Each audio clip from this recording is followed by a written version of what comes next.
Halo, good evening, selamat malam. Welcome back to Beatsco, even a bit will make you KO. Hari ini kita akan melanjutkan The Atomic Habits di audiobooks chapter 6 atau bab 6. Oke, yang selama 30 menit ke depan kalian akan mendengarkan suara gue dan semoga mendapatkan beberapa insight setelah itu. Oke? Thank you for listening. Bab 6. Motivasi dinilai terlalu tinggi, lingkungan seringkali lebih penting. Nah, benar kan? Anne Thorndike, seorang dokter umum di Massachusetts General Hospital di Boston, memiliki gagasan yang tak lazim. Ia percaya ia mampu memperbaiki kebiasaan makan ribuan staf dan pengunjung rumah sakit tanpa mengubah kemauan atau motivasi sedikit pun. Namun ia tidak berencana membicarakannya dengan mereka semua. Thorndike dan mitra-mitranya merancang kajian selama 6 bulan untuk meningkatkan arsitektur pilihan di kafetaria rumah sakit. Mereka mulai dengan mengubah cara penataan minuman di ruangan itu. Awalnya, lemari pendingin yang terletak di samping kasir hanya diisi dengan minuman soda. Peneliti menambahkan air sebagai opsi. Selain itu, mereka menambahkan keranjang-keranjang berisi air botolan di samping. Jadi yang utama di tiap lemari pendingin, tapi sekarang air tersedia di semua tempat. Selama 3 bulan berikutnya, jumlah penjualan soda di rumah sakit itu menurun 11,4%. Sementara itu, penjualan air botolan naik sebesar 25,8%. Mereka membuat penyesuaian serupa dan mendapatkan hasil serupa.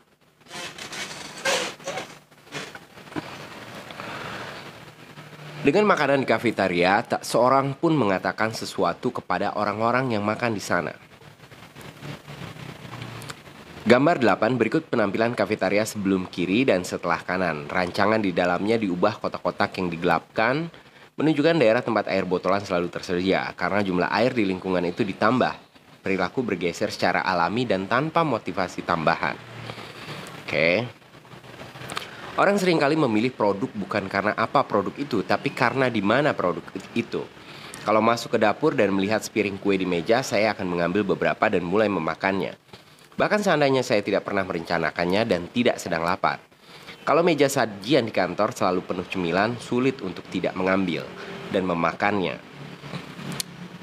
Kebiasaan Anda bergantung pada ruangan tempat Anda berada dan petunjuk-petunjuk yang ada di depan Anda. Lingkungan sama seperti tangan tak terlihat yang membentuk perilaku manusia. Meskipun kepribadian kita unik, perilaku-perilaku tertentu cenderung muncul dan muncul lagi dalam kondisi-kondisi lingkungan tertentu. Di gereja, orang cenderung mengobrol sambil berbisik. Di jalanan yang gelap, orang cenderung bersikap waspada. Dengan cara ini, bentuk perubahan yang paling umum bukan dari dalam, melainkan dari luar. Kita diubah oleh dunia di sekitar kita. Setiap kebiasaan bergantung pada konteks. Pada 1936, psikolog Kurt Lewin menulis persamaan sederhana yang menjadikan pernyataan ini dahsyat. Perilaku atau behavior adalah fungsi orang atau person di lingkungan environment mereka, atau B sama dengan FPE. Oke, behavior, person, lalu environment. Tidak perlu waktu lama untuk membuat persamaan Lewin ini diuji dalam bidang bisnis. Pada 1952, ekonom Hawkins Stern menguraikan fenomena yang ia sebut suggestion impulse buying.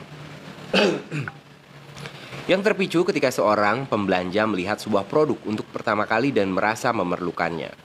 Dengan kata lain, pelanggan kadang membeli produk bukan karena ingin. Kan? Who's this?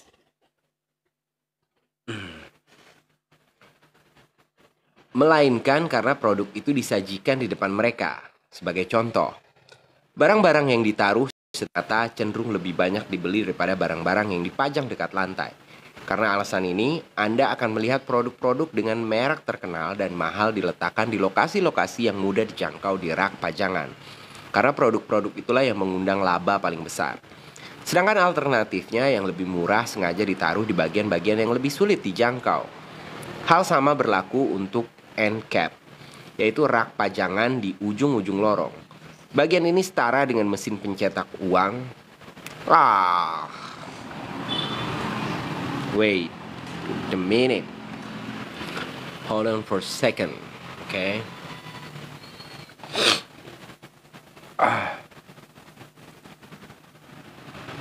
Oke, kita terangin lagi. Lalu kita kasih musik.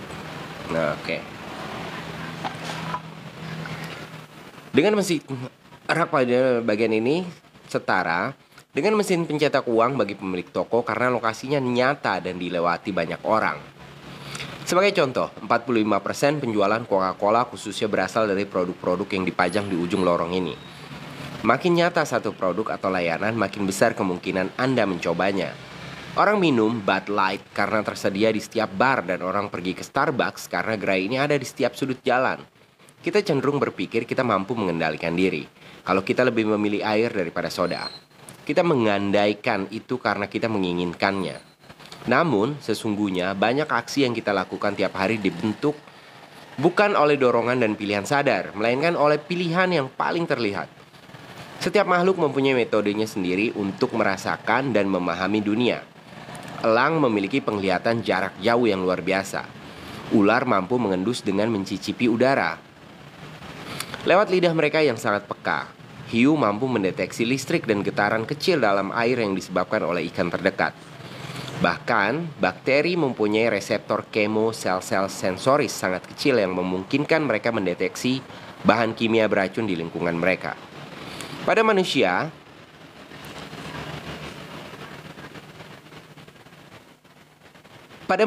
indera diarahkan oleh sistem saraf sensoris. Kita merasakan dunia melalui penglihatan, bunyi, bau, sentuhan, dan pengecapan. Namun kita juga memiliki cara-cara lain untuk merasakan rangsangan.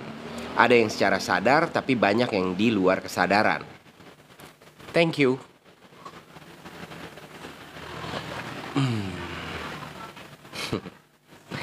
Kanovia, thank you. Pada manusia, indera diarahkan oleh sistem saraf sensoris. Kita merasakan dunia melalui penglihatan, bunyi, bau, sentuhan, dan pengecapan. Namun, kita juga memiliki cara-cara lain untuk merasakan rangsangan. Ada yang secara sadar, tapi banyak yang di luar kesadaran. Sebagai contoh, Anda dapat merasakan temperatur merosot sebelum badai, atau nyeri di perut Anda bertambah sewaktu Anda terserang sakit perut, atau kehilangan keseimbangan sewaktu berjalan di jalanan berbatu. Reseptor-reseptor di tubuh Anda mengambil banyak dan beragam rangsangan internal, seperti kadar garam dalam darah atau kebutuhan minum sewaktu haus. Namun, yang paling hebat di antara semua kemampuan sensoris manusia adalah penglihatan. Tubuh manusia memiliki sekitar 11 juta reseptor sensoris. Kira-kira 10 juta dikhususkan untuk penglihatan. 11 juta reseptor sensoris. Kira-kira 10 juta dikhususkan untuk penglihatan. Ada pakar yang menaksir, hampir 90% lebih ya. Ada pakar yang menaksir setengah sumber daya otak digunakan untuk penglihatan. Mengingat kita lebih bergantung pada penglihatan daripada indera lain manapun. Tak mengherankan jika petunjuk-petunjuk visual menjadi katalisator utama perilaku kita. Karena alasan ini, perubahan kecil pada apa yang Anda lihat dapat mengantar ke perubahan besar pada apa yang Anda lakukan. Akibatnya, Anda dapat membayangkan betapa penting hidup dan bekerja di lingkungan-lingkungan yang diisi dengan petunjuk-petunjuk produktif dan tidak memiliki petunjuk-petunjuk yang tidak produktif. Untungnya ada kabar baik. Thank you, Kanovia. Anda tidak harus menjadi korban lingkungan Anda juga bisa menjadi arsitek untuk lingkungan Anda. Bagaimana merancang lingkungan untuk sukses? Selama krisis energi dan embargo minyak tahun 1970-an, peneliti Belanda mulai mencermati pemakaian energi negara itu. Di kawasan hunian pinggiran dekat Amsterdam, mereka mendapati sebagian penduduk menggunakan energi 30% lebih sedikit daripada tetangga-tetangga mereka. Padahal, ukuran rumah mereka sama dan mereka mendapat jatah listrik yang sama pula. Ternyata rumah-rumah di lingkungan ini hampir identik kecuali dalam satu hal, lokasi meteran listrik. Ada yang menaruhnya di ruangan bawah tanah, yang lain menaruhnya di atas, dekat pintu masuk. Seperti bisa Anda perkirakan, rumah-rumah dengan meteran listrik di dekat pintu masuk menggunakan listrik secara lebih hemat. Ketika pemakaian energi mereka jelas dan mudah dipantau, orang mengubah perilaku. Setiap kebiasaan dimulai dengan petunjuk, dan kita lebih mungkin melihat petunjuk yang menonjol. Sayangnya, lingkungan tempat kita hidup dan bekerja seringkali memudahkan kita untuk tidak melakukan aksi tertentu karena tidak ada petunjuk yang jelas untuk memicu perilaku itu. Mudah untuk tidak berlatih gitar ketika gitar itu tersimpan rapi di lemari. Mudah untuk tidak membaca buku ketika rak buku berada di sudut ruang tamu. Mudah untuk tidak minum vitamin ketika vitamin itu tidak terlihat di ruang makan. Ketika petunjuk-petunjuk yang memicu suatu kebiasaan samar atau tersembunyi, petunjuk-petunjuk itu mudah terabaikan. Sebagai perbandingan, menciptakan petunjuk visual yang nyata dapat menarik perhatian Anda ke kebiasaan yang diinginkan pada awal 1990-an. Staf kebersihan di bandara Schiphol, Amsterdam memasang stiker kecil yang terlihat seperti ngengat di tiap fasilitas buang air kecil. Tampaknya setiap kali seorang laki-laki datang untuk buang air kecil, mereka otomatis mengarahkan kencing mereka ke sesuatu yang mereka kira seekor ngengat. Stiker itu menyebabkan buang air lebih terarah dan secara signifikan mengurangi cipratan atau tumpahan. Air kemih keluar fasilitas. Analisis lebih lanjut menyimpulkan bahwa stiker itu menurunkan biaya pembersihan kamar kecil sebesar 8% per tahun. Saya mempunyai pengalaman tentang dahsyatnya petunjuk yang nyata dalam hidup saya sendiri. Saya biasa membeli apel dari toko, meletakkannya di kotak tertutup di bagian bawah lemari pendingin, dan melupakannya. Ketika akhirnya saya ingat, apel-apel itu biasanya sudah tidak bagus. Saya lupa makan apel karena tidak pernah melihatnya. Akhirnya, saya menjalankan nasihat saya sendiri dengan merancang ulang lingkungan saya. Saya membeli mangkuk buah.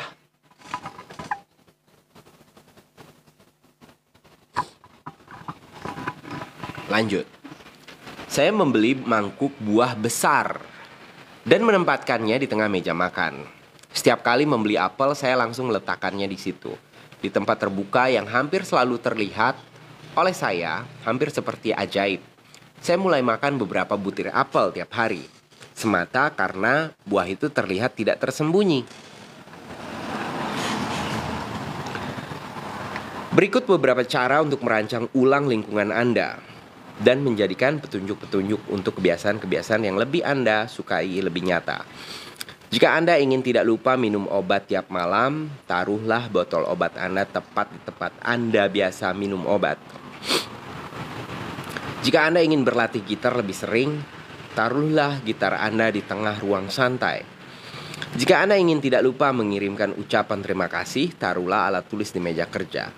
Jika Anda ingin minum air putih lebih banyak, isilah beberapa botol air tiap pagi dan taruh di beberapa tempat di seluruh rumah. Halo, thank you for joining. Bila ingin menjadikan suatu kebiasaan penting dalam hidup, Anda buatlah petunjuk agar hal itu menonjol di lingkungan Anda. Perilaku yang paling persisten biasanya mempunyai lebih dari satu petunjuk. Bayangkan betapa banyak cara berbeda untuk membuat seorang perokok tergerak untuk mengambil sebatang rokok, mengendarai mobil, melihat seorang teman merokok, merasa stres dalam pekerjaan, dan sebagainya. Strategi yang sama dapat dipakai untuk kebiasaan baik dengan menyebar pemicu-pemicu di hampir semua tempat. Anda meningkatkan peluang teringat akan kebiasaan Anda sepanjang hari. Pastikan pilihan yang terbaik dijadikan yang paling nyata, membuat keputusan yang lebih baik itu mudah dan wajar. Bila petunjuk-petunjuk untuk kebiasaan-kebiasaan baik berada tepat di depan, rancangan lingkungan itu mujarab, tidak hanya karena pengaruhnya pada cara kita menanggapi dunia.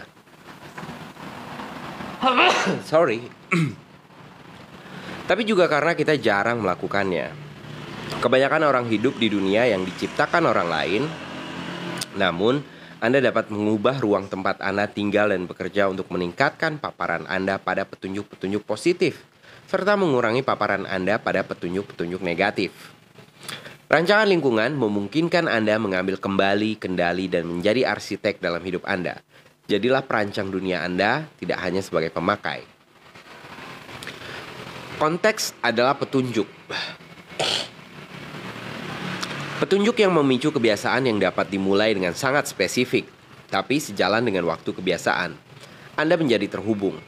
Tidak dengan satu pemicu saja, tapi dengan konteks keseluruhan di seputar perilaku itu. Sebagai contoh, Banyak orang minum lebih banyak dalam situasi-situasi sosial daripada ketika sedang sendirian. Pemicunya jarang berupa petunjuk tunggal, tapi seluruh situasi.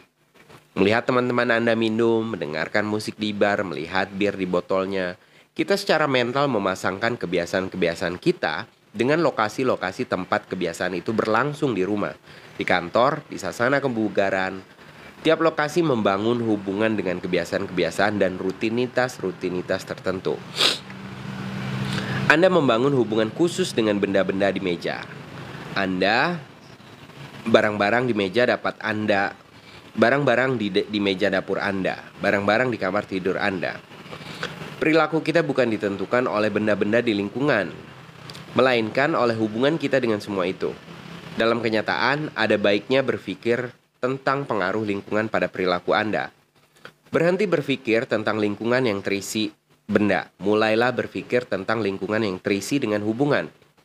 Berpikirlah dalam konteks bagaimana Anda berinteraksi dengan ruang-ruang di sekitar Anda. Bagi satu orang, sofa adalah tempat ia membaca selama 1 jam tiap malam.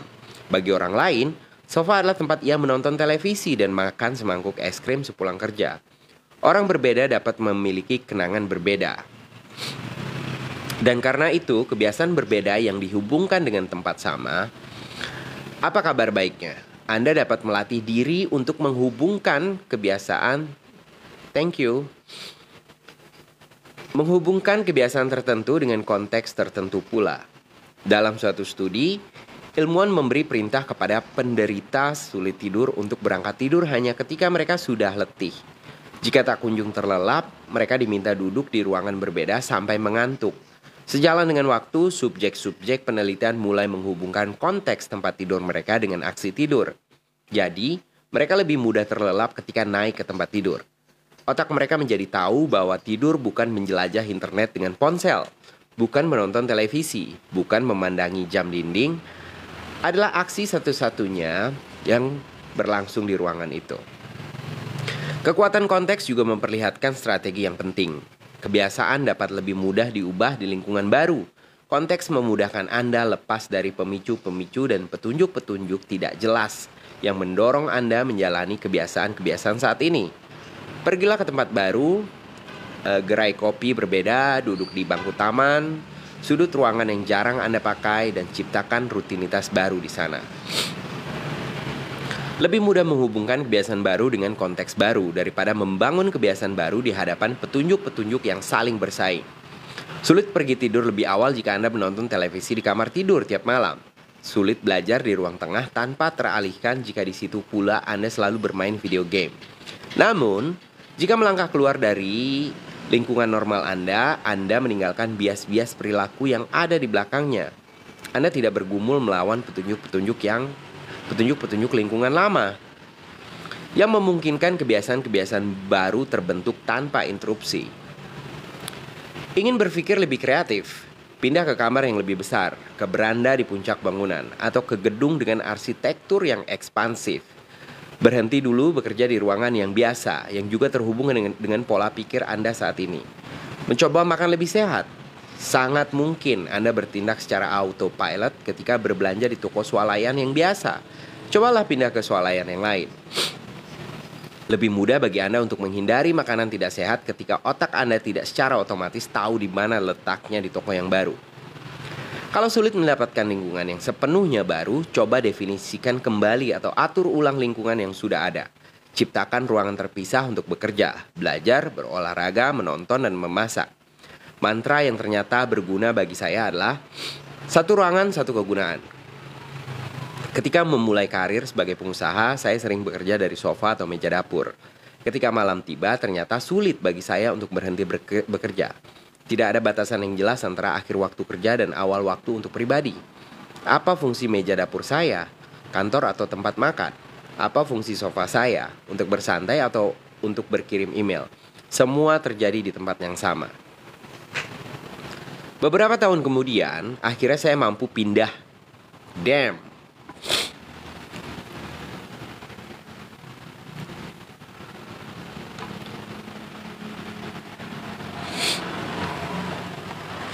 Beberapa tahun kemudian, akhirnya saya mampu pindah ke rumah dengan ruangan terpisah untuk kantor saya. Tiba-tiba bekerja adalah sesuatu yang terjadi di sini, dan kehidupan pribadi adalah sesuatu yang terjadi di luar sana.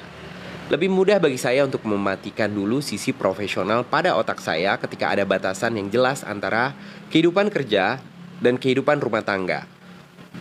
Tiap ruangan memiliki satu kegunaan utama. Dapur untuk memasak, kantor untuk bekerja. Kalau mungkin, hindari mencampur konteks suatu kebiasaan dengan yang lain. Ketika mulai mencampur adukan konteks, Anda akan mulai mencampur adukan kebiasaan. Dan kemudian yang lebih mudah biasanya akan menang.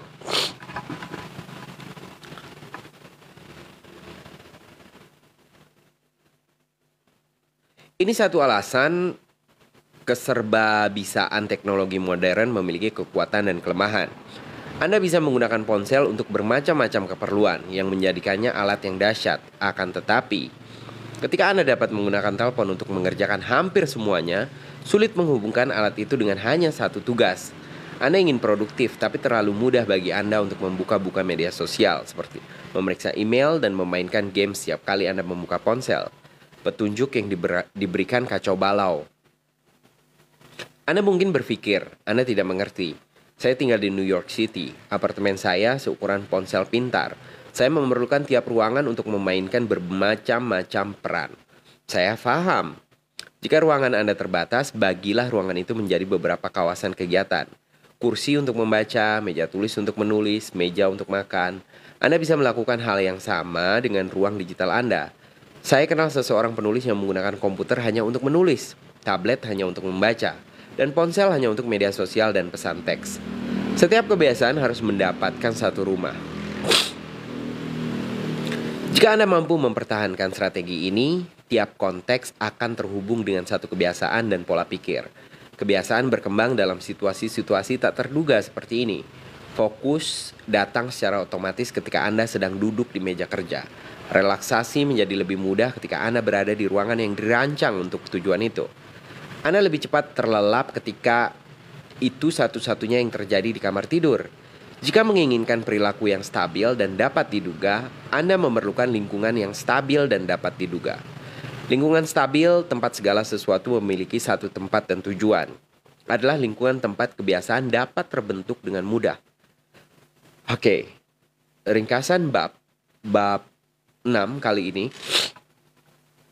Sejalan dengan waktu, perubahan-perubahan kecil dalam konteks dapat mengantar ke perubahan-perubahan besar dalam perilaku. Yang kedua, setiap kebiasaan dimulai dengan petunjuk. Kita lebih mungkin melihat petunjuk yang menonjol. Yang ketiga, buatlah petunjuk-petunjuk untuk kebiasaan-kebiasaan yang baik yang menonjol di lingkungan Anda. Yang keempat, secara bertahap, kebiasaan-kebiasaan Anda menjadi terhubung. Tidak dengan pemicu tunggal, tapi dengan konteks keseluruhan yang melingkupi suatu perilaku. Konteks menjadi petunjuk. Dan yang kelima atau yang terakhir, lebih mudah membangun kebiasaan baru di lingkungan baru karena Anda tidak bekerja melawan petunjuk-petunjuk lama. Alright.